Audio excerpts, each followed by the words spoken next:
Hey everyone, welcome to PunkCast. My name is William Maxwell. I'm a student of Web3 and the owner of Punk5046. Cryptopunks are 10,000 uniquely generated characters stored permanently on the Ethereum blockchain. No punk is the same. This is a show dedicated to celebrating the punks behind the punk. My hope for this podcast is that we capture the essence of the punk culture, elevate the brand and the individual behind the punk. One last thing. Projects discussed on the show is not financial advice. Crypto and NFTs are a volatile and risky asset class. Please always do your own research. Other than that, let's go. Hi, and welcome back to another episode of PunkCast. Today we've got a well-respected punk joining us on the show. Please welcome Punk5046. He's a clean-looking Atty with a mole and small shades. He's one of the first beneficiaries of the Yuga Labs grant for PunkSpost, a bi-monthly post on everything that's moving and shaking within the punk world. He's also a creator, advisor, and storyteller for Web3 projects. Please welcome the one and only Galbraith.eth to the show. Galbraith, how are you? Hi, yeah, I'm good. Thank you for having me on the show. Been aware of it for quite some time now. I think, I seem to remember you reaching out to me even before you started, saying you were going to be getting on with something like this quite early on, maybe August, September last year, I think. Yeah. And from what I remember in my DMs, yeah, here we are. I don't know what number episode this is now, but it's in the 30s. Are you nearly up to 40 now, which is like impressive by itself. So yeah, congrats on that. No, thank you. Yeah, it just feels like a bit of a whirlwind when this sort of first kicked off. I sort of felt like I'm having the same conversations with punks and DMs, and I just felt like it was a good opportunity to share it with everybody because everyone's got a really interesting story. But more importantly, I would love to sort of unpack your story today. Maybe if we could just start with Galbraith.eth. Is that your real name or is that a handle, or how did you sort of... Galbraith is my second name. It's my family name. And yeah, so my name's Richard Galbraith. I'm like fully doxed, have been for years, worked in Web2 as a strategist for a long time. And when I started signing up to Web2 platforms very early on, I just went with my regular name rather than a pseudonym or like online handle, which I kind of did in Web 1 back in the day when I was like playing games and as part of a Team Fortress Classic kind of clan, gaming clan. And I had an online pseudonym then, but when I came into Web 2 as like a professional, I just used my regular name and that kind of stuck. You know, I've been on Twitter since 2007, I think. So been around a while, showing my age there. And I had my family name across all platforms. So as I transitioned into Web3, I kind of made a decision to continue with that rather than... I had a moment where I was like, do I kind of start creating new profiles under a pseudonym and under like an anonymous kind of thing? And I was like, no, do you know what? I've got like this legacy content and this legacy kind of set of profiles across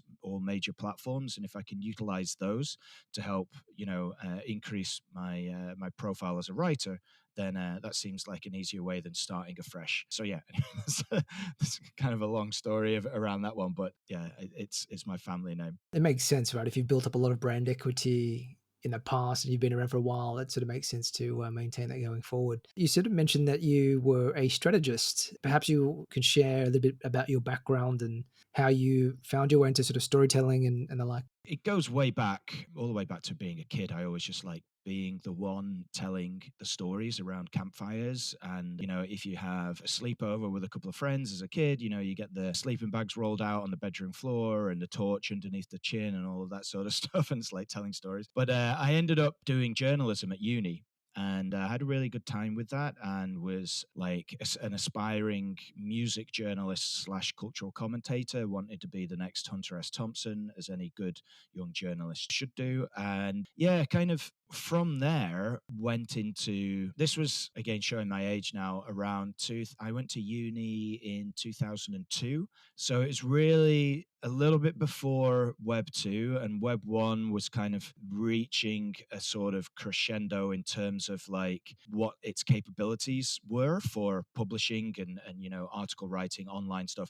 Magazines were making that transition from analog or physical into digital. There was a lot more kind kind of magazine websites popping up. Blogging was first starting to really gain a bit of momentum. And yeah, I started up I had a friend who was good with HTML at the time, create me a blog before there's really any kind of proper blogging platforms. I think some of my earliest entries are on the Way Back When machine, dating back to like 2003, 2004. And yeah, I kind of just went with it from there. I love music as an old school metalhead. I started interviewing all of my, idols and heroes as a music journalist, and got to meet loads of really cool people, from like Vanilla Ice to Lemmy Kilminster out of Motorhead, and just a really wide range of eclectic kind of interesting people. So, and then I graduated and tried to move down to London to make it as a music journalist. And, one thing led to another, and I ended up taking a job as a lightweight copywriter for a marketing agency, a startup, which specialized in what was at the time called word of mouth marketing, or WOM marketing. And the majority of that actually was done online at the time, because you used to have these like street teams for big brands that would go out into the street around big cities and try and give things out, and this still kind of exists today. But early 2006 to late 2006, when I made this transition into marketing, online word of mouth kind of conversational, we used to call it conversational generating marketing. And yeah, it kind of went from there, really. Like, I switched my grand ambitions as a writer from journalism into fiction. And I spent 15 years working as a strategist in Web2 for brands ranging from, Royal Dutch Shell through to Lego. I spent 5 years as a global strategist working for Lego in Denmark. And yeah, it provided me with a really good career. But I always wanted to be a writer more, at least with Web2 and the social media marketing campaigns that I was planning and strategizing. I was able to be a storyteller through those campaigns that we enacted, and sometimes it was like quite normal dull campaigns, and then other times it was like really, really cool, interesting ones. And yeah, but all the while whilst doing that, I was writing. I had my first novel released in 2009, and that really gave me my first taste of collaborative storytelling, because I worked with 5 bands and 5 artists to create original music and art based around 5 different themes of my novel. And that was love, madness, anger, jealousy, and desire.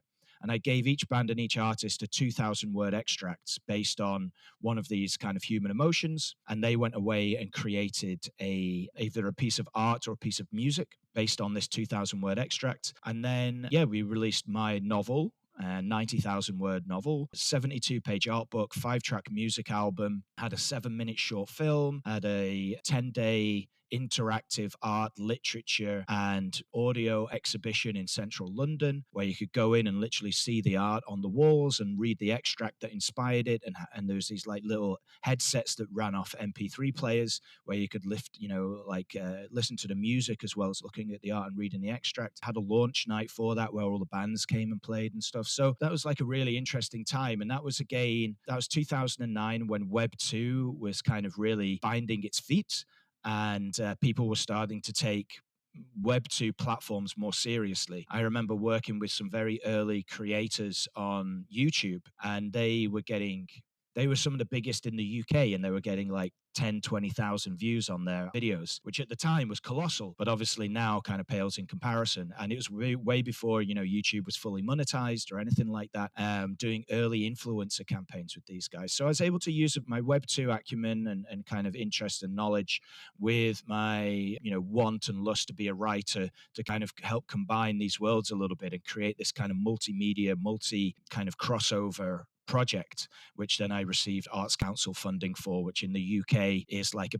big body where you can get anything from like thousands of pounds of investment up to millions, depending on how big you are. And I got like a nice grant from those. I had to put together like this, 5,000-word proposal on what I wanted to do. They gave me the grant that funded the project. So it was all done kind of independently and a bit DIY, but the results were fantastic and very humbling. And then, yeah, so that was the way back in 2009. And fast forward many years, I write another couple of novels. I do a bit of traveling. I still continue to work in social media. And then I kind of like still had this bug for collaboration, let's put it that way. And in 2018, just when I was seeing a lot of traction with digital artists, utilizing Instagram, I said, maybe there's something here. Like, who are the biggest artists in this space? So I made a list of like different digital artists whose work I really resonated with. And I started reaching out to them saying, look, I'm a sci-fi writer. I love your work. I would love to write sci-fi stories based on your work. Can we do some sort of collaboration here? And a couple of them kind of got back and said, yeah, maybe, I'm a bit busy at the moment. What do you need from me? That sort of thing. And I was getting a bit despondent with the whole thing because I was like, who are these guys? They kind of felt a little bit like prima donna-esque. But there was one guy who you may know who responded back to me pretty much instantly. And he was like, this is such an awesome idea. And that guy was People, or Mike Winkleman. And Wow.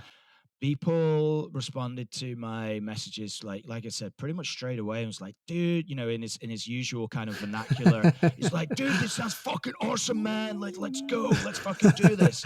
And I was like, holy shit, And even back then in 2018, he was still one of the biggest in the space. His every days was kind of rocking along, and instead of the millions of followers he had now, he had hundreds of thousands. But that was still a lot more than a lot of the other artists in the space as well. So I was like, fuck, this is amazing. So I ended up writing a series of short stories based on his work. And then I ended up working with a lot of other digital artists. And this is all way before, this is 2018, 2019. And then in 2020, that's when, NFTs started to go parabolic. And I saw Beeple's first releases on Nifty Gateway, and I was messaging him, and I was like, Mike, what the fuck is this? Am I buying a JPEG?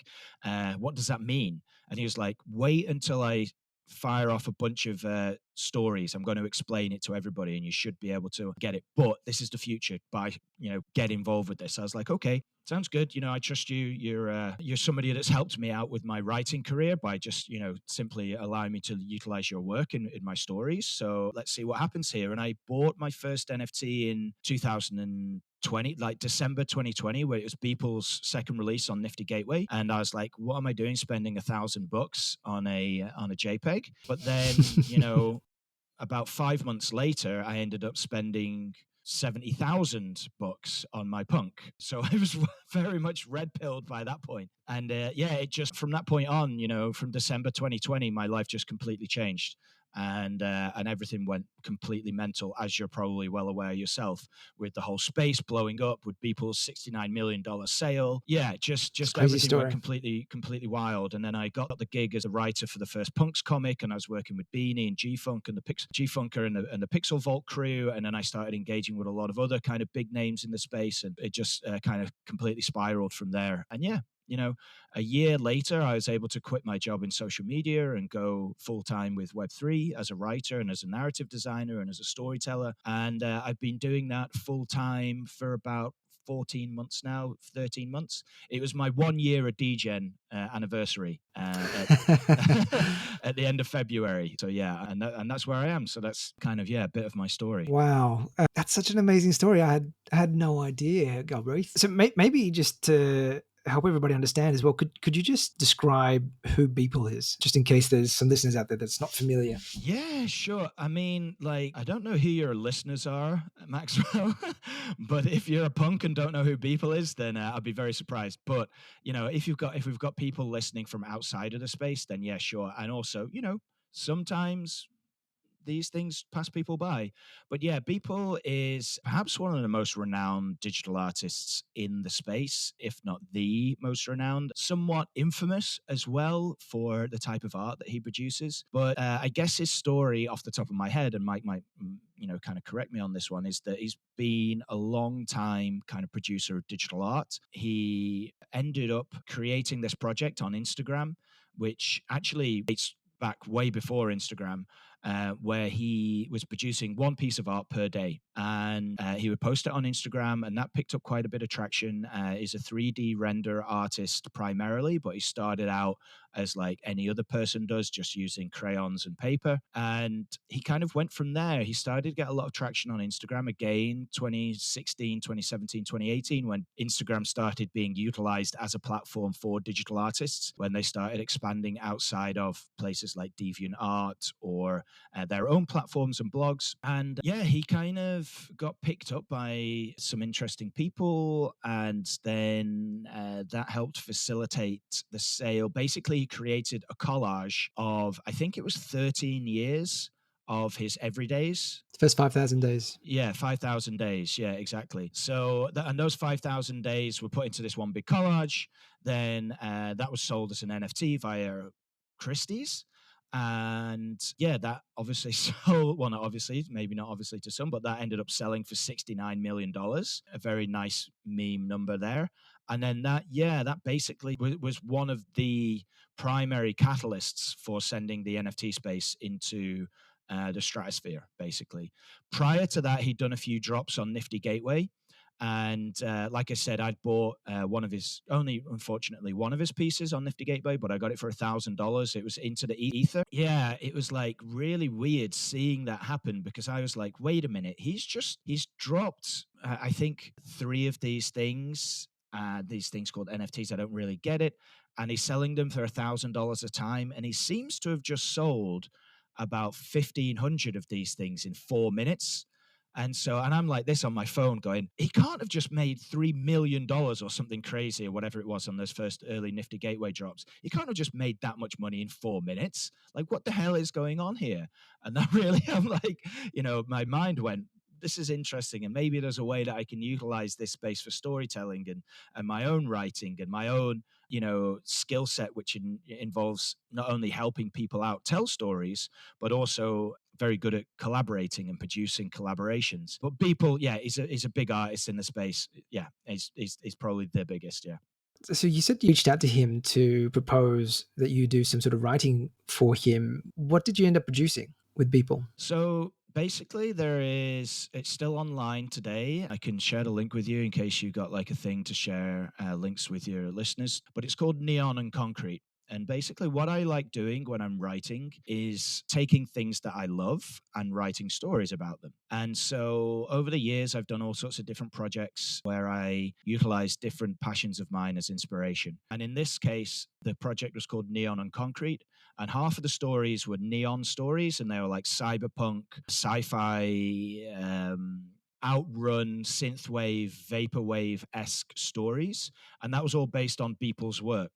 So I would take 6 of Beeple's images that were simply on his Instagram, and I would email Mike and be like, right, okay, I'm going to write a story about these 6 images, and it's going to be one story that follows this, that draws inspiration from these images. These are kind of the plot points. This is what I'm thinking.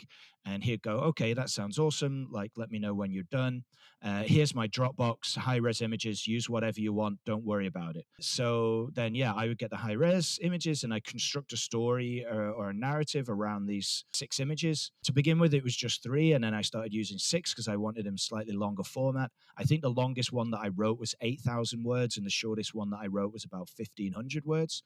Yeah, it just kind of, and then I'd post them on Medium and try and build a bit of a readership by, posting it across all sorts of social media. I was using Reddit heavily at the time. I, obviously send the story to Mike, and he was always happy with the stories. I remember the first one that I wrote, the name of which kind of escapes me now, actually, because it was 5 or 6 years ago now. But it was a short story about a guy who is basically a drug dealer in the future in a cyberpunk world, and he's like a futuristic sci-fi / cyberpunk highway on his way to kind of do a delivery, and it's just him talking about being a drug dealer in the future, and this drug's called Tox. The drug is called Tox, and he's like, I'm delivering Tox to these people. And that story got a little bit of traction and did quite well on Reddit and a couple of other platforms, and that brought in like thousands of readers to my Medium blog or platform, whatever you want to call it. And I was like, holy shit, this is amazing, because it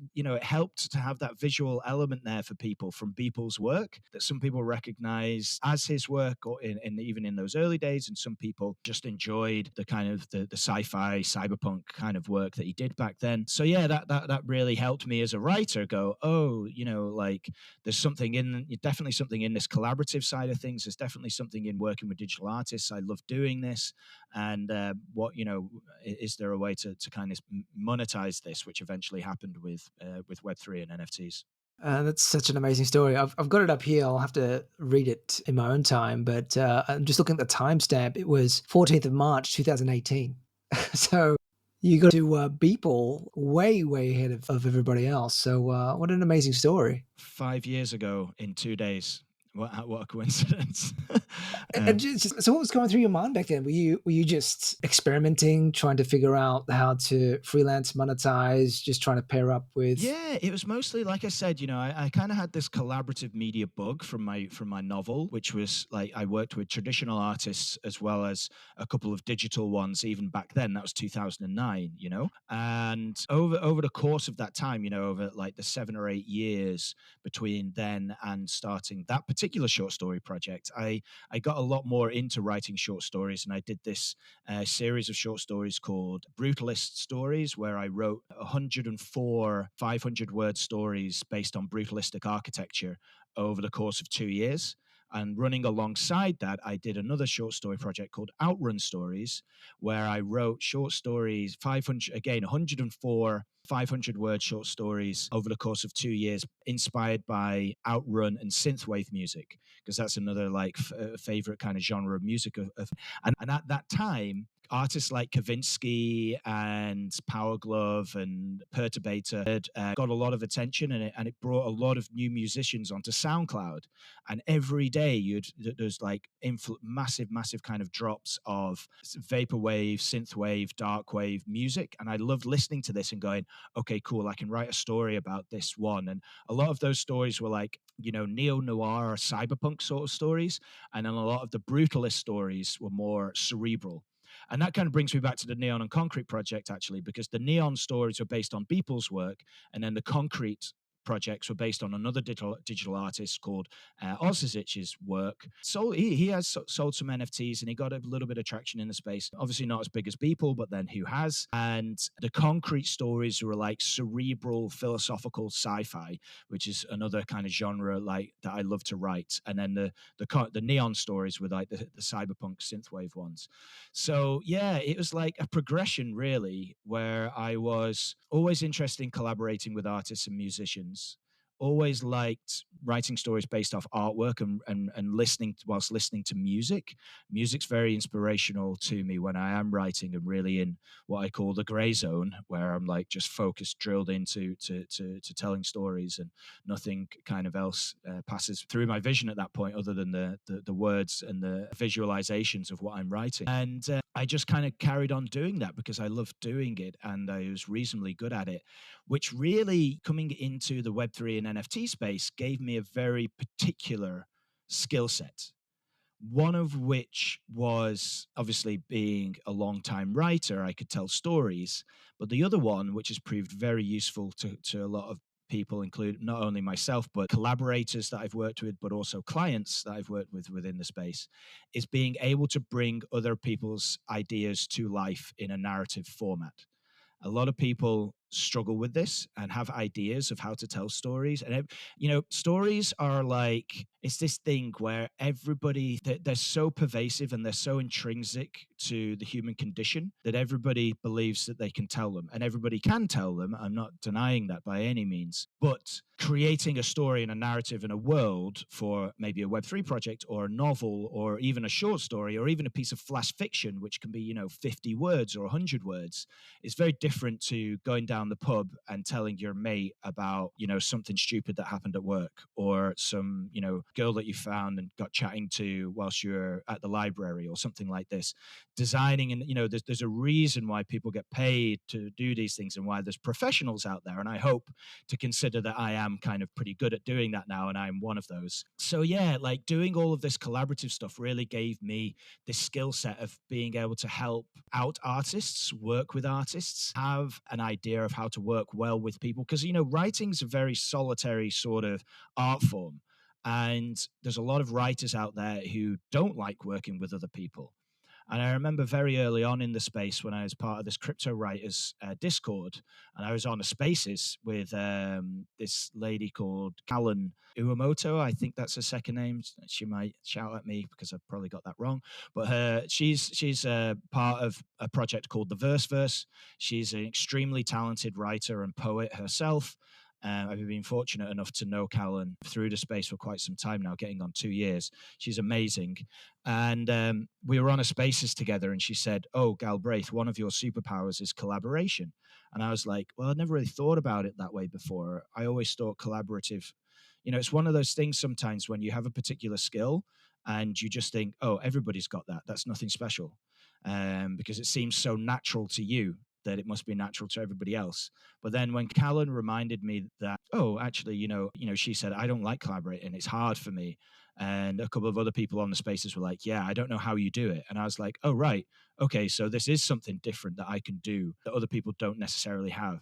And I've done that, getting involved with the Punks project, the Punks comic project right at the beginning, and helping bring the comic to life, through to working with projects like Restless, Charlie Cohen, and helping them develop their lore, or Interleave with Loopify and writing the scripts for the short films that he was releasing and bringing his ideas to life through that. Yeah, it's been a really interesting journey, and I've been able to monetize that, as you say, because people need this skill set in this space. It's all about, people buy stories. People obviously buy JPEGs to flip and to gamble because we're all degens, but people long term, people buy stories.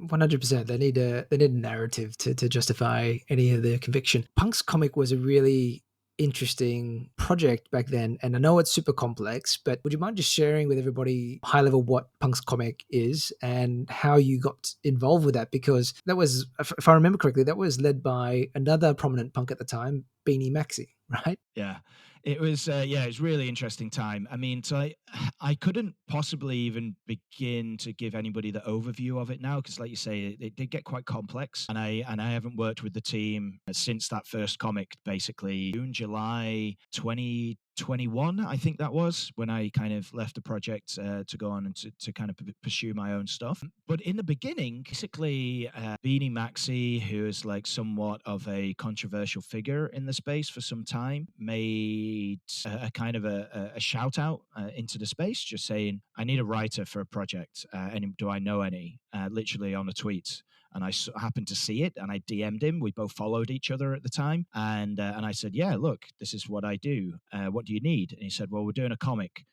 Can you write a comic?" And I was like, "Yeah, I can do that. No problem. I've done a few things like this in the past, and obviously I'm a novelist and a short story writer. Like, what exactly do you need?" And he's like, "Well, I'm going to buy 12 punks, and we're going to write a comic about the punks. It's going to be called literally Punks Comic. And so don't talk to me because I'm busy, but here's my business partner, G-Funk, and you can talk to him." So he and I started talking, and he was like, "Yeah, we're going to do this. We're on a very tight deadline because they wanted to get it out before the first Punk Christie's auction, which was happening, I think, May 2021, something like this, May, June, can't remember exactly, but they wanted the comic released either the day before or on the day of the auction, because everybody thought that this auction was going to be another like leg up for the punks. But I mean, by no means did that auction do badly, but I don't think it did quite as well as everybody was expecting, and it didn't really raise the floor price particularly or anything like that. So we went to work, and then Chris Wall got involved, who was like an amazing comic book artist. His pedigree is like Marvel, DC. Tank Girl was one of his big kind of IPs that he worked on a lot over the years. And he was just like an incredible dude and such a talented guy. And I was like, holy shit, kind of what have I got myself into? I'm like, I've gone from slightly obscure collaborative writer to working with one of the best comic book artists in the world on this project that could potentially, earn millions of dollars. And I'm getting paid, quite a hefty sum of money to get this, or ETH at the time, to get this thing written within the next couple of weeks. And I've still got a full-time job, and I've still got like my regular life outside of the degen space. And I'm just like, what is going on here? So yeah, we just went to work and we got it done in like a couple of weeks. Literally, it was just absolutely hectic. And I was writing the script and sending it over to G-Funk and Beanie, and they were requesting changes and edits as we went along. And then I was editing and supplying literally page by page to Chris, who was lining it and then inking it as we went along. And then just in the nick of time, the project launched to align with the Christie's auction. Do so well at the beginning.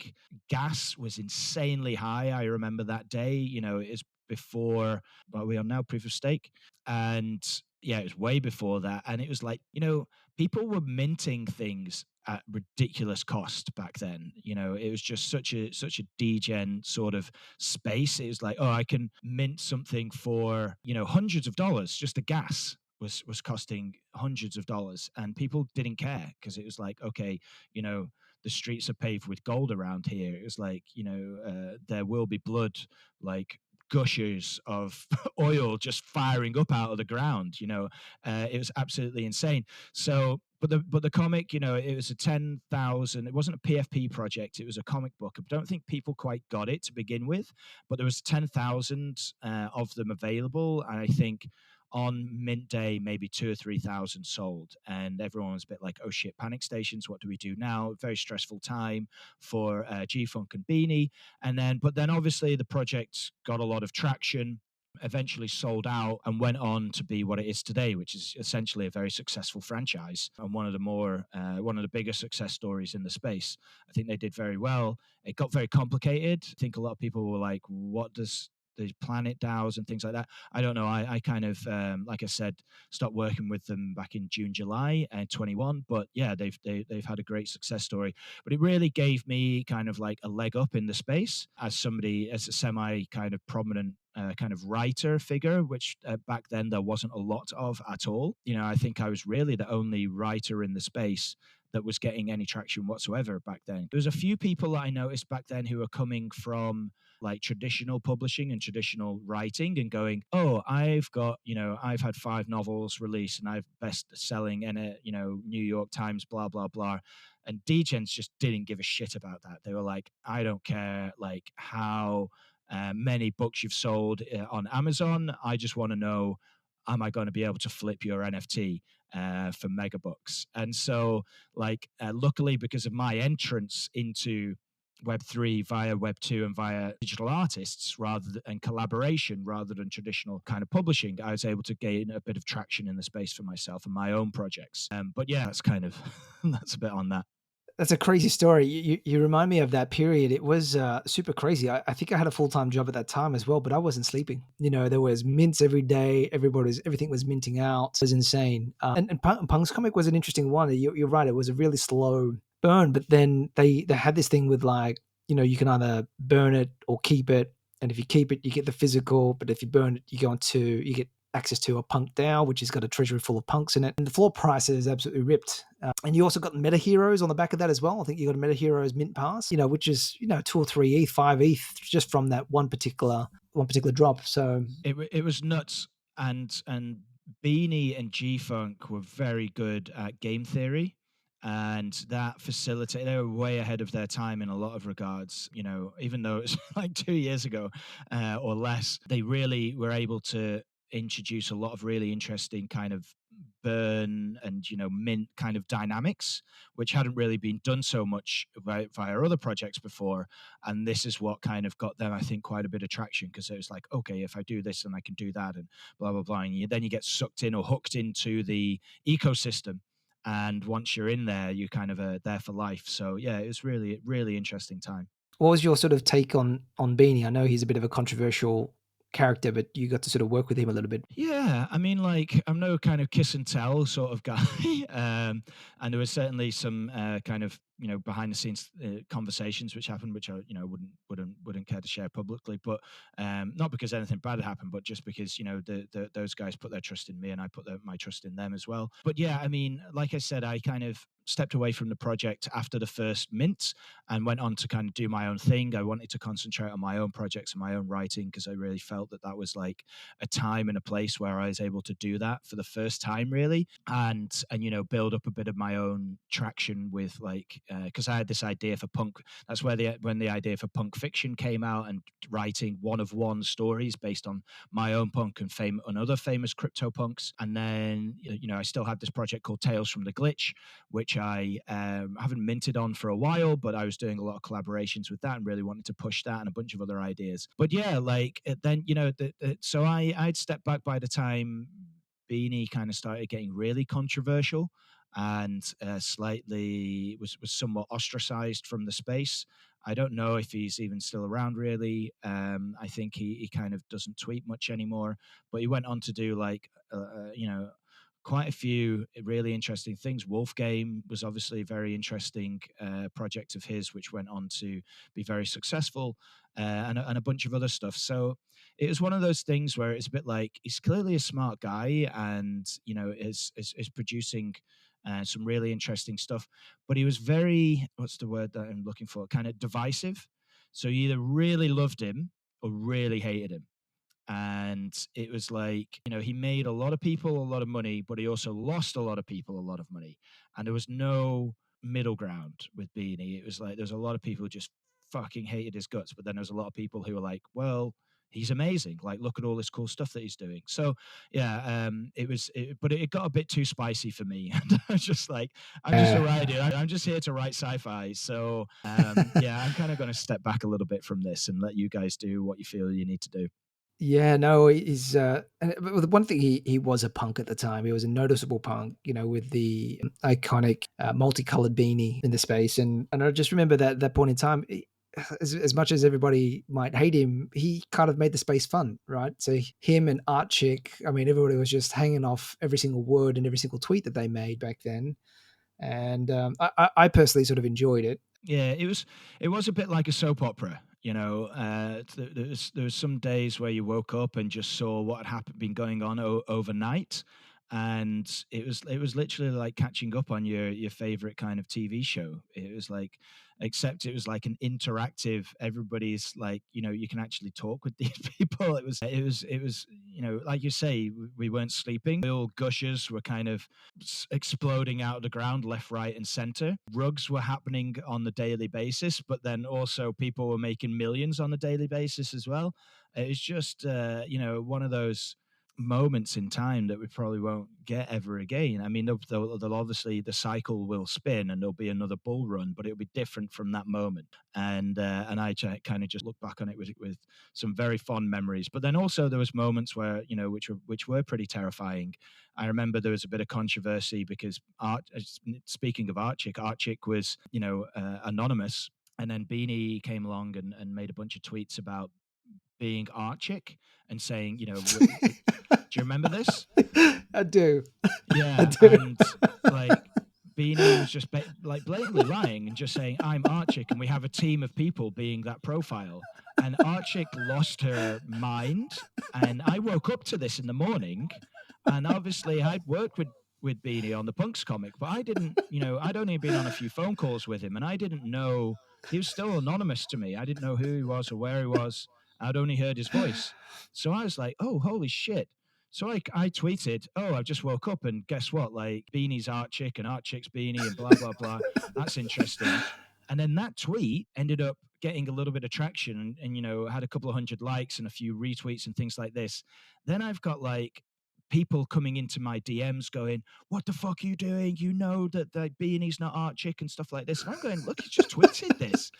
And they're saying, you need to delete that tweet. So I was like, okay, I don't want to be involved with this. So I deleted the tweet. But it was like, I kind of, and that kind of, gave me a hard learned lesson. I was like, don't fuck around with this kind of controversial stuff. I was like, this isn't my game to play. Let the other people play that game and, rile up people and engagement farm and do whatever they want. But yeah, I was sweating for a little bit. I was like, holy shit, like Artchick and Beanie are both going to come after me now.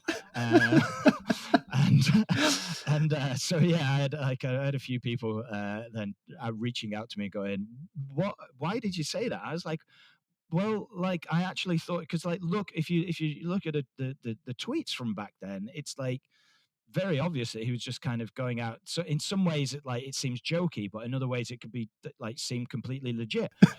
So anyway, yeah, I deleted the tweet. I was like, right, okay, you guys, you do you, I'm out. Like, I'm not. So yeah, but it was an interesting time all around. That's a crazy time. But yeah, that's what I mean. That's exactly what I mean. I found it really entertaining and funny and just memorable at that point in time. So Galbraith, you're talking about some other work that you were doing. I think, was it Punk Fiction and a few other ones? Maybe if you could share a little bit about that and, from your perspective, what makes good story and lore? Yeah, good question. So, I mean, like my background, like I said, is as a novelist, but then also as a short story writer. And I felt that the short story format was much better positioned to be something that could work within the NFT space, especially in those early days of like late 2020, early 2021. I actually have two novels finished, and one of which is going to go on to be a trilogy. And I just finished writing that in the summer of 2020, and I started to write the second draft of that in late 2020 when all the NFT stuff kicked off. And I'd basically been sat on these manuscripts for, yeah, like coming on 2.5 years now, trying to see if there is a good way to publish a novel as an NFT, or if there's a good enough reason to do it. Now, there's quite a few platforms which facilitate that now, but I haven't really found the way that I want to do it quite just yet. So in the meantime, I focused on, yeah, collaboration, short stories, and writing lore for people, basically. And with my own projects, Tales from the Glitch, that's a collaborative project. I haven't minted for a while on that because I was caught up in other stuff, but I've got the next piece for that, which is ready to mint, and we're going to be hopefully minting that in the next couple of weeks as I align a couple of other things. But that was basically, and in actual fact, the last mint I did with that was with collaboration, was me, Claire Silver, and Alpha Centauri Kid, and that was like one of my dream kind of collaborations. Claire did the art, and Alpha Centauri Kid actually did the music, and it's one of the few things he's ever produced music for. And another famous punk, Sergito, our friend, King of the Meebs, bought that piece. That was a couple of years ago, about a year and a half ago now, I think. It's been a while since I minted on that project, but like I said, it's been a weird space because of the bear market and things like this. But kind of coming back to your original question of like, what are my projects and what do I feel like good storytelling is, or good lore is, it's, from my perspective, building out a world relies heavily on motivation and trying to understand the motivations of your characters and the people and things within it. And if you have a reason for this place or for this story to exist based on some form of motivation, then you can generally pull out everything else. So you start to build a world and you start to put characters within it, and the characters within it, you then need to start trying to understand where are they coming from, what are they doing, and where are they going.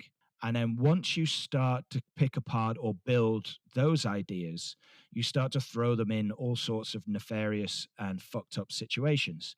So it's like, okay, Joe Bloggs needs to get from A to B, which is being a poor kid to being a rich kid. That's what he wants. That's his primary motivator, is kind of earning money, for instance.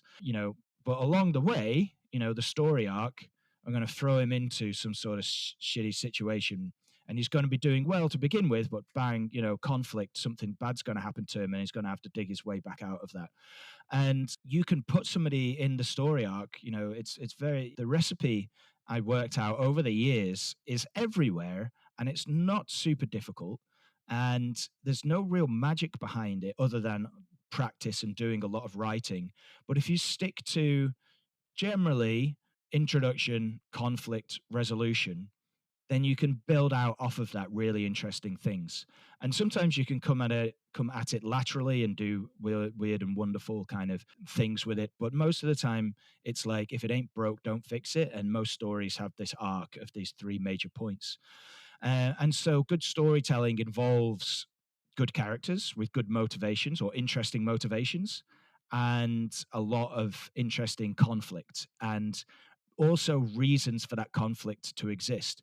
You can't have Joe Bloggs, well, you can really have Joe Bloggs going off and doing pretty much anything along the way from being poor to being rich. But if he's, a type of character that is working in a coffee shop to begin with and wants to be, the next Elon Musk, maybe not a good example, because I was going to say it's going to be weird if space aliens come down and and like interact with him. But do you know what I mean? It's like trying to build out something that's also believable to your reader or to your audience, because there's there is such a thing of suspension of disbelief, and that kind of works a lot more maybe in movies than the written word maybe, but you need to ensure that the world that you're building has a reason for being that sort of world.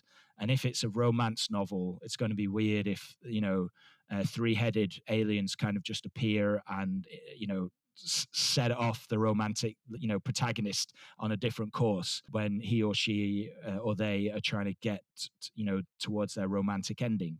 But if three-headed aliens exist in this world already, and then it's a romantic story within that world, then it makes sense. So yeah, this I could talk about this stuff all day, and this is generally what I try to advise people on when I am working in a kind of in a freelance perspective as a gun for hire on different projects. They're like, some of the ideas, as you're probably well aware of some of the crazy projects that are out there, just the wildest sort of shit. And you're like, okay, I get what you're trying to do or what you want to do, but there's usually some big buts.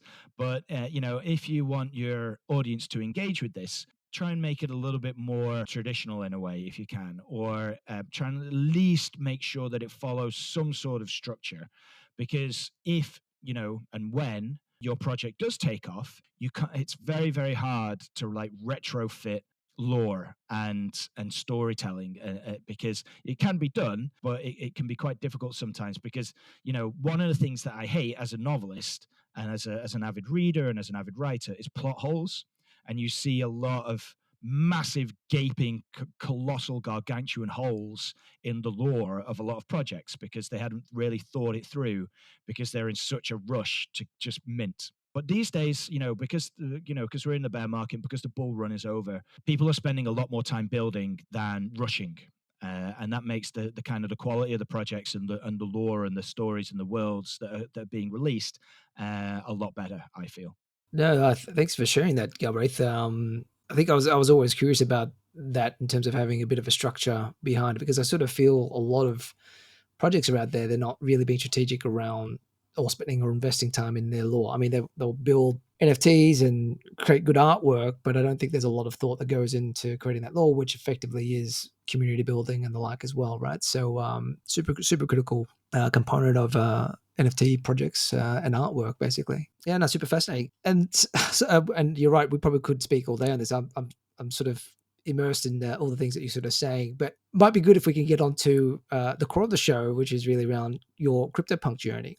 So, you got through NFTs via Beeple. How did you discover CryptoPunks, and what was your sort of journey into the punk community? I'm such a the IQ bell curve and the meme where it's like you either like dumb as a box of rocks, or you like have got the super high end 170 180 IQ, and you tend to both these sets tend to make the same decisions, but for obviously very different reasons. And then you have like the norms in the middle. Unfortunately, it turns out I'm very, very normal. I'm not like, by no means am I super, super clever. And thankfully, well, sometimes I say thankfully, I'm not like particularly stupid either. But that's also to my detriment sometimes, and it was to my detriment with punks and with NFTs in general, really. Because to begin with, I took a punt on it because of my trust in people. But then, like, I'd seen a lot of people talking about punks and a lot of people really starting to push the punk narrative, which was around, being one of the first, having this amazing contract, having no real agenda other than just being interesting. And, the founders at Lava Labs just kind of creating something, dropping it, and then stepping back. And I remember in early 2021, before things really kicked off, before the Beeple sale, I remember coming across punks and looking at them, and they were pretty cheap, talking maybe thousands of dollars rather than tens of thousands at the time. And me just going, oh, I like the look of these things, but I want to buy one that kind of looks like me, or, I don't really get it. And so maybe I'm just going to take a pass on this one. And then really when I started seeing some other big names kind of get traction within the space. 4156 was one of the really kind of big first advocates before he sold everything, and because of the Yuga Labs buyout. But 4156 rocking the legendary blue bandana ape punk. I was like, okay, so maybe there is something to this, like what is going on here? And then I started getting involved with the Pixel Vault guys, with Beanie and G-Funk, and by this point, punks were, I think, at $30,000 or $40,000 floor, and skyrocketing. The floor is just increasing every day. And I remember very, very much trying to push my luck with Beanie and G-Funk when they first hired me. They said, well, what do you want to be paid? And I said, well, buy me a punk and we'll call it even. And they went, are you crazy? I was like, okay, well, it's worth a try, but we settled up, they did compensate me very well, but it was, not a punk. But off the back of that, and a few other things, I was basically kind of red-pilled at that point. I was like, okay, now I get it. Now I understand the lore and the background of what punks are.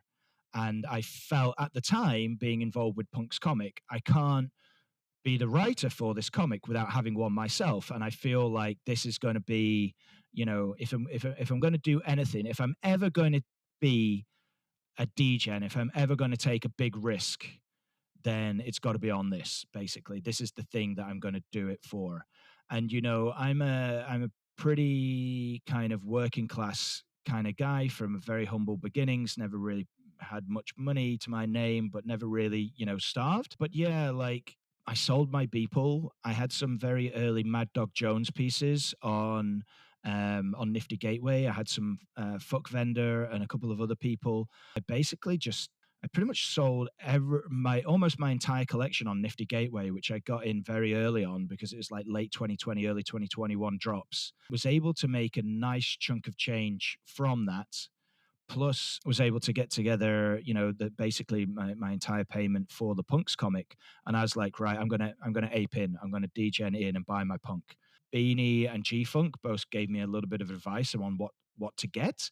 And it was like, you want something kind of clean. And this guy, my punk is pretty clean. He's got his little mole there and he's got his small shades, but he's, it otherwise looks pretty clean. And also he does kind of look a little bit like maybe Morpheus from The Matrix, or, Bruce Willis when he's in Pulp Fiction, which gave me the idea for punk fiction.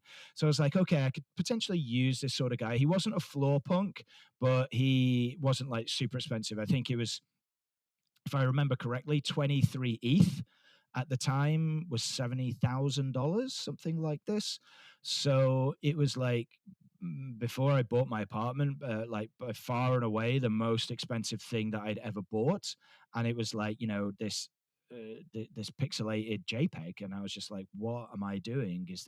I remember my hands sweating, pouring with sweat when I was like transferring ETH around between wallets and getting everything ready to go in my main wallet so I could get the punk, and just being like, oh, what if transaction fails or blah blah blah. And I was like really, really nervous. And then it went through. Got the punk, updated my profile pic, and everyone's like, whoa, Galbraith, you got a punk. I was like, yes, I'm part of the gang. I'm one of the cool kids now. Hey guys. So yeah, it was very interesting time. And so via my introduction to the space and via Punk's comic, I was able to kind of be convinced that long game was the punk idea. And funnily enough, immediately after that the floor dropped quite dramatically, and I was like, oh great, no, maybe I've made a bad idea, maybe I made a bad decision here. But then as the story goes, Visa bought their punk and the floor rocketed up to like $400,000, I think. And and I was like, no, not selling. As everybody was. So it's like, oh, we're going to hit 1 million easily. And it was like, the floor's going to be 1 million in like 2 weeks, guys. No point in selling now. And, again, those crazy days of like JPEG summer 2021. And it was just like, okay, we're going to hit 1 million floor. And then obviously things calmed down and it went, but like the punk, long term has been one of the best things I've ever done with my life. Really, like buying that has introduced me to this whole new world of amazing people and opportunities, and it has been completely life changing. So, like, zero regrets. That's such a beautiful story. Yeah, it's just what date was that? Was it sort of June 2021, just before? It was May, I think. You'd have to check on my OpenSea and like have a double. But it was, yeah, May, June 2021. Yeah. Nice. And if money wasn't an issue, what would be your dream punk? Do you think? I mean, it's a very good question because as a sci-fi nerd and the kind of the advocate of sci-fi that I am within the space, and kind of, I'd love an alien, right? Who wouldn't love an alien anyway? Because they're the rarest, and but I don't think necessarily that aliens are the best looking. They are the traits that you get on punks don't necessarily fit the alien kind of color scheme super well. I don't think. I think apes and zombies look really cool. Aliens can, it's a big statement having an alien punk, obviously, because they're worth millions and millions of dollars, but aesthetically not the most pleasing to the eye. But then the obvious other choice is a hoodie. Love a good hoodie. Who doesn't? But also, I'm a massive fan of the tiara. I think tiara punks, just look beautiful. They're super clean. Apart, the tiara just kind of sat there on the head. So yeah, I'd probably go alien for sci-fi reasons and being a sci-fi nerd. Hoodie because hoodie gang is the elite, really. Everybody from D's to 6529, DC Investor, Primo, the hoodie ganger. Are kind of the seen as some of the biggest and coolest in the space, and then for pure aesthetic reasons, a tiara. Good choices. And are you sort of collecting anything, or have you owned anything in the bear market at the moment, Galbraith? I try to pick up a few writing NFTs here and there when I can, when I have the liquidity. Like I said, I'm by no means a whale, and buying my punk was not a frivolous sort of matter for me. I got lucky on a couple of things, and I got, like, because I was quite say early, not super early, but early enough to get cheap Beeples and other artists, and get my ape at 1 ETH like this, but and along the way, I've collected, storytelling and writing NFTs where I could. But since being a full-time DGen for the last year, basically, money that I've made as a writer and as a storyteller and as a narrative designer, whether that be selling my own work or working as a gun for hire or working on collaborative projects, I've just had to liquidate and cash out because I need to pay a mortgage and I need to, it's not very degen of me to say, but I need JPEGs don't buy food unless you do actually liquidate them. So yeah, the ETH that I've been earning, I've basically had to live off as a full-time DGen, and luckily I've been able to do that for a year and very much weather the bear market, which has been amazing. And I'm going to do a thread on that soon enough about the 12 things that I've learned as in my 1 year a DGen kind of journey. And yeah, generally the idea is don't fuck around with like leverage, don't gamble. It's very easy to try and day trade flipping JPEGs and get sucked into it, but generally you're going to get wrecked. This time last year when ETH was at like $4,000, I was, and there was millions of projects out there all thinking that they were going to be the next Bored Ape Yacht Club. I got hired quite a bit to do some storytelling and writing, and I got paid in ETH, and I just was like, right, boom, out into Coinbase, into my fiat bank account. I'm not ashamed to say that because I had to live, and like I said, I didn't necessarily come from a particularly rich or wealthy background. I was by no means a whale. I didn't get really any, early day coins. So I remember, I got wrecked in the bull run and the consequent bear of 2017 when I aped in a load of my savings into Bitcoin and ETH. I think Bitcoin was at like 17,000 when it hit the top, which I bought at basically, and ETH hit 1,200 or something like this, which I also bought, and then for 2.5 years until the next bull, had to sit on 90% losses. So it was. I kind of cut my teeth a little bit back then and was like, right, I'm not messing around with this. Sorry, to get back to your original point, I don't collect as much as I would like, because I have to earn money to live, and so I get what I can here and there. Nice. I'll be looking out for that tweet. I think you've basically described all the things that I've done. Looking forward to We've reading all been there. You learn by doing, right? And none of us are perfect, and it's like I've aped into things, and luckily not been wrecked too many times, and luckily only played with leverage a couple of times, and that absolutely. See, I got in very early on GameStop as well, and via Reddit, in fact, when I was still using Reddit a lot, and I was like, okay, fuck this, I'm in, and then I remember waking up in the morning, and it was like, just insane. I was like, what the fuck is going on? And I was like, cash out, cash out, cash out. And all the exchanges closed. Like, everything, the market stopped because it was imploding. But anyway, I managed to take really, really kind of half decent profits from that, and then like basically lost it all fucking around with leverage. So I was like, oh, okay. Easy come, easy go. Learned my lesson now. I will be writing up this story of, this is how you survive. This is how I've survived, which I think 0xPunksPost has done a couple of times as well. And it's like, it's not hard, but it can be sometimes if you get addicted to it and get, really kind of sucked into the FOMO and the rush of it all. It can be very hard. Definitely. Well, look forward to it. And if you were to look across, I guess, the punk community, who would you say would be your favorite punk personality? There's so many. And again, most of them are hoodies. But yeah, it's like, I guess in terms of like, everybody's got a bit of a personality, right? And sometimes it really comes through via their Twitter feed or their work or whatever. And sometimes it doesn't. But, lots of different punks are amazing for lots of different reasons. Again, 0xPunksPost is an obvious choice because he's like the sage, kind of sat atop the mountain, dealing out advice to everybody because he's one of those mega brains, right?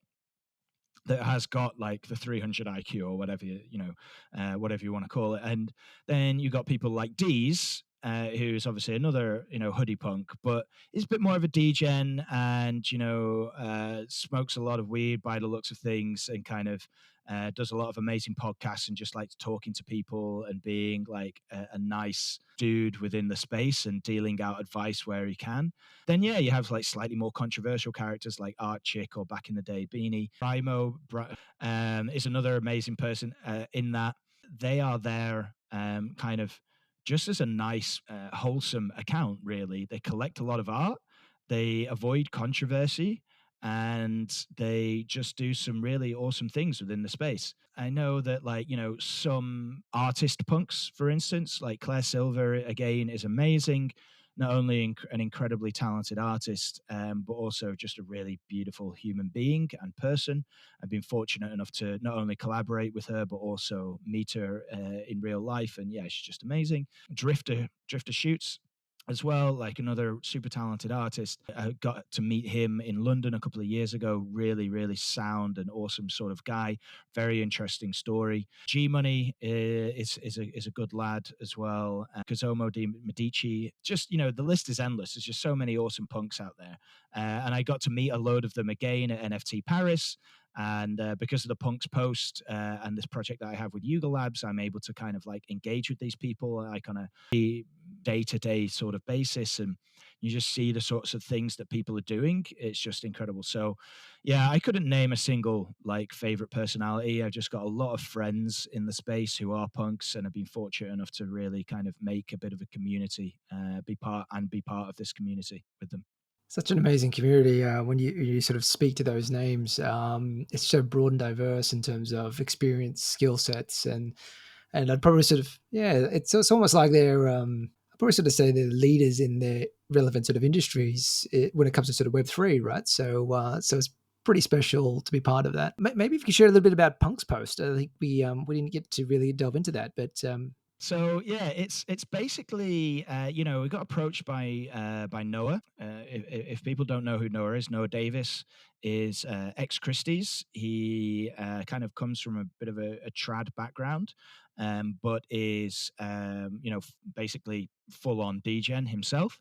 He got approached, I believe, by Yuga to after Yuga bought out the Punk's IP to head up the Yuga's efforts to kind of build on the Punk's legacy essentially and make it as an incredible IP and incredible brand as it deserves. Now this was slightly controversial because obviously there's a lot of people within the Punk's community who are like, the reason why it is so good is because it has been left alone and there isn't like merch or this or that or the other.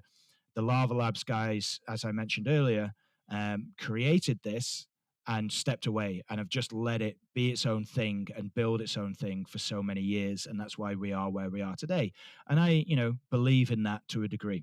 But I also believe in the idea of what Noah is doing with the Punks IP and getting, for instance, punks into major modern art galleries around the world as part of what's called the Punks Legacy Project, because they do deserve to be in these places and they deserve to be pushed in a way that not only garners attention to the Punks IP, but to the community and to the space in general.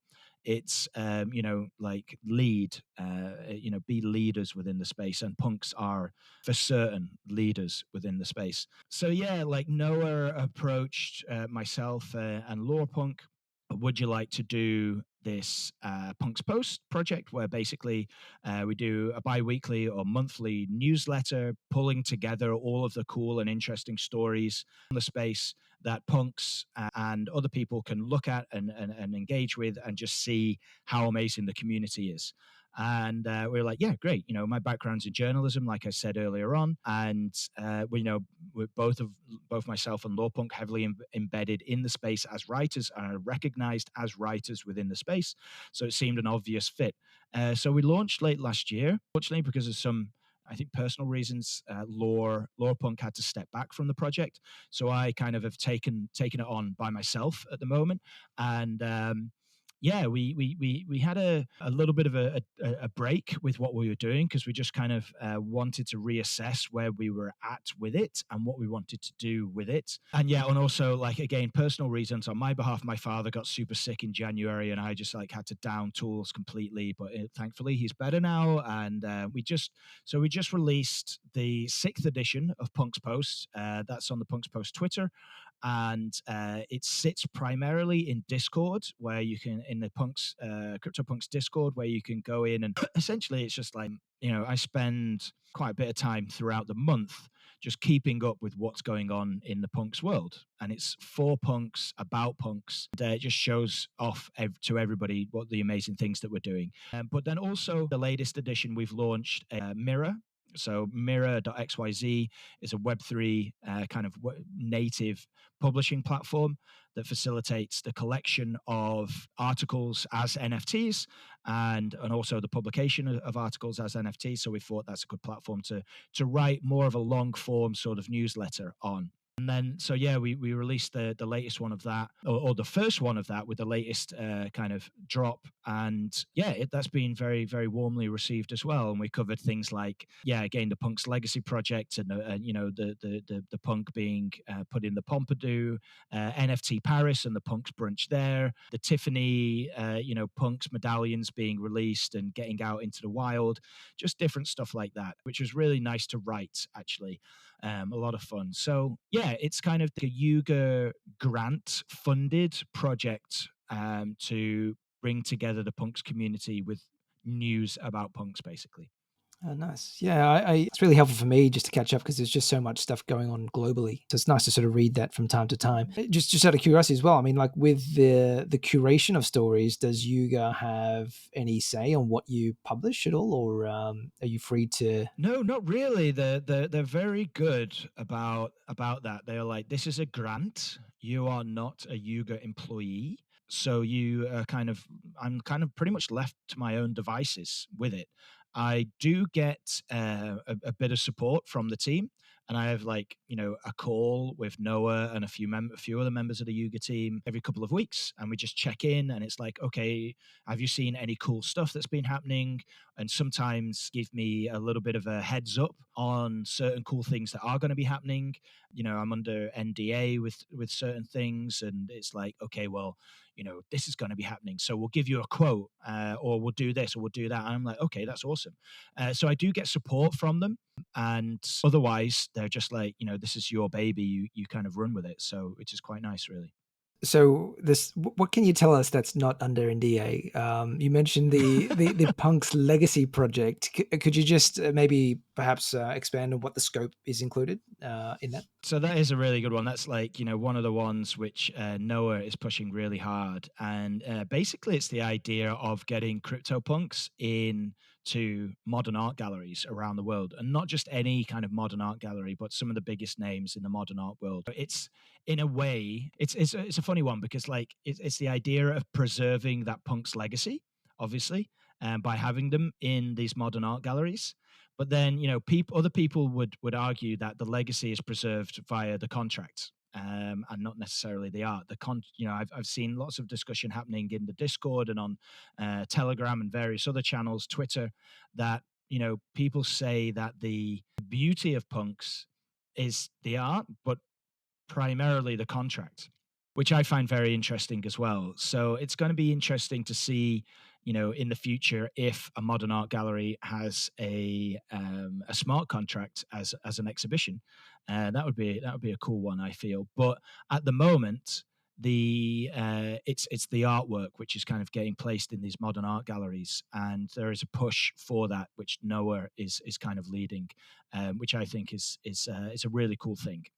Personally, just to see this style and type and of digital art up against and hung alongside Andy Warhol, for instance, with the release that they had at the ICA in Miami, there to help preserve that legacy and kind of, I guess, in a way, promote what punks are to audiences that wouldn't necessarily come across this sort of work, because it's NFTs and digital art. Digital art is a lot more pervasive these days than it used to be, but NFTs, because of the bull run and various other things, they got a little bit of a I wouldn't necessarily say bad name, but it certainly had NFTs certainly had their detractors over the last couple of years, and so we're helping convince, I guess, maybe the mainstream that this art is art, and it's worthwhile and worth your attention. It's pretty exciting to sort of see what Noah's been doing under this sort of project as well. Because I'm not sure if the Invader was here, street art was he's doing, but I thought that was pretty cool to really try and propagate some of the punk IP out there for sure. Okay, so then if you're sort of saying that Yuga aren't sort of constraining your voice, what you sort of can say, I'm going to ask you a few questions that might be a little bit contentious, but I'd love to hear your views on them. What are your views on V1 punks? Again, a good question, and something that is not without its own element of controversy. It's not, honestly, and this is like God's honest truth now, it's not a debate that I've really entered into myself. I know that some people love them, some people hate them. It's one of these things which is a little bit of a shoulder shrug for me. I see that, we certainly have a part of the story. So I guess, coming at it from a storytelling perspective or storyteller's perspective, it is part of the lore of what punks are now. And it is part of the story and the history and the legacy of what punks are. So they're certainly not without their part of the overarching history of what punks are. So I wouldn't detract from them in a way by saying, oh, they shouldn't be around, they're worthless or anything like that. Not by any means. I know some people have these sorts of opinions. I'm not one of them. It's not something that I am particularly interested in. I wouldn't necessarily want to buy one myself, but at the same time, there's no point in trying to, bury, I guess, that part of the punk's history or deny it in any way.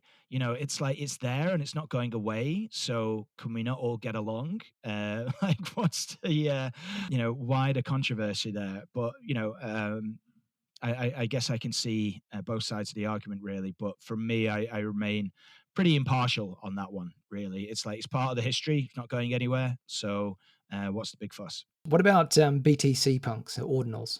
I guess the thing is that, or derivatives of punks have always been around. Since the very early days, and certainly since the last bull run, because punks were an original, and if you want to, in one particular way, an archetype of the space, that means that they have have a lot of people who make copies of them. And that's always been the case since kind of like I was saying, the early days. So when ordinals, or the idea of what an ordinal is, came along, it only, to me, it pissed a lot of people off, obviously. But if there was ever going to be a first of a type of NFT on Bitcoin, on ordinals, and somebody says, well, rather than making our own, we'll copy someone, it's always going to be punks, right? Because the biggest, if not one of the biggest IPs in the space, they've got the history, the legacy, the artwork, all of that sort of stuff. So if anybody's going to turn around and copy something, we had soul punks straight away. We've had punks on pretty much any NFT chain that you can imagine. They're around. So when the ordinals came out, it just made total sense to me that it like didn't maybe not didn't make total sense, but it certainly didn't surprise me that popped up. Now, whether or not they were worth as much as ever, the kind of the FOMO mill that kind of kicked off, and how everybody was jumping into them and people were inscribing, and then there was like these big sales, and then there was like conspiracies about rug pulls and blah blah blah. I don't know. Like again, that's to get a little bit again controversial for me, and so I was like, I'll keep up with this because I need to know what's going on in the space, but I'm not going to like dive into that too deeply because it seems like there's a lot of people arguing about this sort of stuff, and I'm not here for that particularly. I'll stand up for people if they are being bullied, but when it comes to like arguing the merits of these sorts of things, it's not really my bag. So yeah, I can see why it was done. How much merit it does have is again something that can be argued, I guess, either way. But yeah, it's I'm not going to say, oh yeah, it's really cool, or oh, it's absolute garbage. It's just it's another evolution of the space and another page, probably not a chapter, but certainly another page in the history of the punks and punk's legacy. And what about the Yuga acquisition? How did you feel about that at the time? Again, another thing which has caused a lot of upset to a lot of people, and again, something that I can see both sides of the argument for. I kind of understood why 4156 went mental and sold all of his punks. That was quite a big thing, I think, for me, I guess personally, because like I was saying earlier on, he was a big influence on me to begin with, and he was one of these mega brains that really kind of taught me a lot whilst I was following them on Twitter. And for him to turn around and say, oh, this buyout means that I can't be a punk anymore, was like, oh, right, okay, shit, this is really, annoyed quite a few very influential people within the space. And I can see why, because it's potentially taking away from the decentralized kind of manner or idea of what punks were or, continue to be. Like we were saying, the idea of what made punks so successful wasn't a big marketing campaign. It was the fact that they were just completely left alone. And that community grew from essentially nothing to what it is today, which is like a community of world-class entrepreneurs, artists, leaders across like an insane amount of fields. Now, I guess the other side of the argument is that if anybody was going to buy out punks, then Yuga was probably the people to do it. Not only did they have the money, but they had the track record of building the most successful NFT project in the space. Made a lot of people rich, I guess. A few people poor if you bought the top, I guess, as well. But so far so good, right? They really haven't missed the mark on anything. Maybe one or two things here. I know, like the minting process for the other side, land deeds was a bit controversial because it burnt so much gas and wasted so much ETH. But outside of that, they pretty much nailed it with everything that they've done. So if anybody was going to pick up the IP, then it's like, okay, I'm kind of glad that it's Yuga actually, and not some other random project or bank. At least if this was going to happen, I guess the idea is in my head. Nobody really thought that this was an option before. Nobody, I guess, had thought that Lava Labs might actually sell the IP. So that's why I guess everybody thought, oh, punks are safe because they're just going to be their own thing forever. And that's, we're going to continue to build on that. If the sale of the IP was an option, who would you rather that sale go to? Some sort of venture capitalist bank, investment firm, whatever, that doesn't get the space at all, or the degens that Yuga Labs are. And I know which one I would much rather have. So it's like, if the sale of the IP was an option at all, I'm glad it's in the hands of the Yuga Labs guys. Well said. And if you were to describe punk culture in a few words, how would you describe that? Nurturing, for sure. I've learned a lot from the fellow punks that I surround myself by. Friendly. It's hard to come across an annoying or bully type of punk. Don't get me wrong, there's a few around, and there's certainly a few who like to argue, but they are few and far between. I'd say the vast majority of every punk that I've ever met in person, and the majority of them that I've met online, has been extremely friendly. So yeah, the friendly, nurturing aspect to punks is amazing.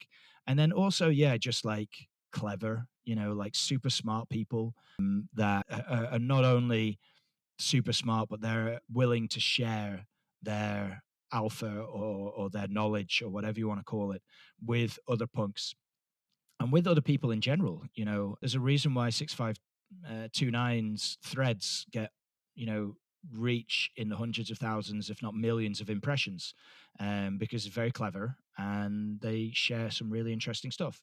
So, it's like friendly, nurturing, clever, but also, like gambling degenerates, because you do see people, spending colossal amounts of money on random things sometimes, and then sometimes they win big and sometimes they don't. And also the good thing is about punks is that they tend to share their losses as much as they tend to share their wins, and they're not like too afraid to do that. So it's nice to see that not everybody's perfect. So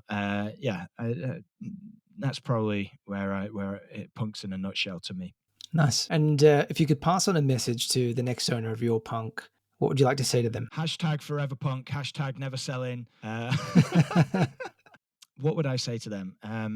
Guess I would have to say, hopefully, if I ever do sell my punk. I mean, to be honest, like I am a little bit like, hashtag never selling, hashtag forever punk, that sort of thing.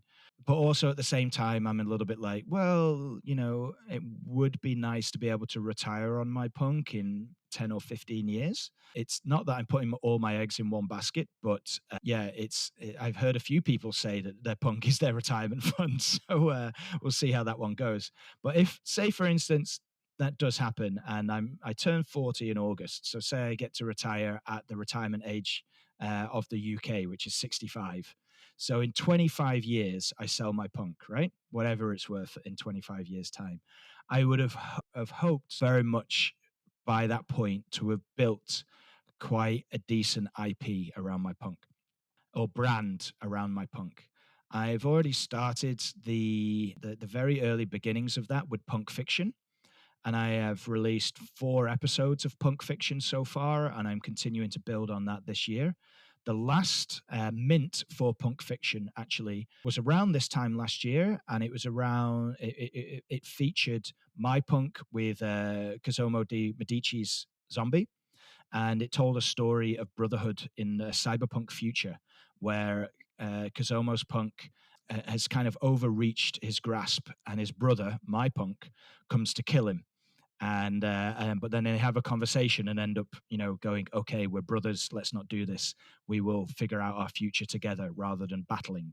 So yeah, and I worked with an amazing Ukrainian-based artist on that piece, Anton, name escapes me now, and another Ukrainian musician for that, and that sold straight away. Amazingly, went for 3 ETH, I think. So it raised a good chunk of money for the Ukrainian effort, because it was around this time last year that the war started, and those 2 guys were both stuck in Kiev when the bombs started dropping. So they got, I think I just basically recouped expenses like for minting cost and things like that, and they got the rest of the money.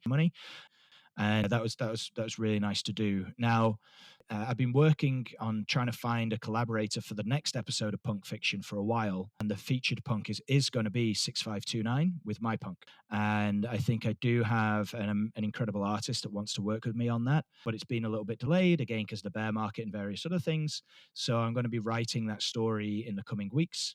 So, if I can, pop out a couple of these Punk Fiction stories per year with amazing collaborations, which all feature my punk alongside other punks or just on his own, then in 25 years, there's going to be quite an interesting kind of legacy behind that. So I would say to the future owner of my punk, coming back to your question in a very long-winded sort of manner, you are not just buying a punk, you're buying a world of stories. You're buying into a legacy here that helps demonstrate the history of why punks are so important. Beautiful. The Galbraith premium will be added to the floor price, I'm sure. Exactly, yeah. So Galbraith, mate, this was super fun to have a chat with you. I mean, this was almost a 2-hour session when, most of the podcast is normally an hour. But I really enjoyed, but honestly, man, I really enjoyed the conversation, and, thank you for your time, and thank you for everything that you do in the community. I'm sure everybody's really proud. Oh, I appreciate that a lot, man. Yeah, honestly, it's been a life-changing experience being part of this community. And sometimes I wake up and honestly, I go, I can't believe I'm part of this group of people. It's like, it's mind-blowing just what access I have these days to, I could pop into a Telegram channel and just ask any sort of random question, and you'd have the world's leading experts on that subject answering that question within minutes. It's just absolutely phenomenal, and I love it. And yeah, just going back to your point, I went for breakfast with my partner this morning, and she said, so how long do these podcasts normally take? And I was like, well, whatever it is, with me, it's going to be double. As you can tell, once I get going, I like talking. So yeah, it's just, it's part of that being a storyteller, man. I hope that people have lasted this to the end of the podcast when they're listening in. And if they have, I invite them to shoot me a DM anytime. My DMs are always open. I'm always happy to help. I know where I got my first break in the space with people being so positive and happy to help me back in 2018. And so I always try and pay that forward whenever I can. So yeah, thanks again for the opportunity to talk and tell a little bit about my history within the space, and yeah, long may it continue. Fantastic. Thank you so much again, Galbraith. And ladies and gents of PunkCast, thank you so much for joining this show. And yeah, we'll be back next week with another punk. Bye for now.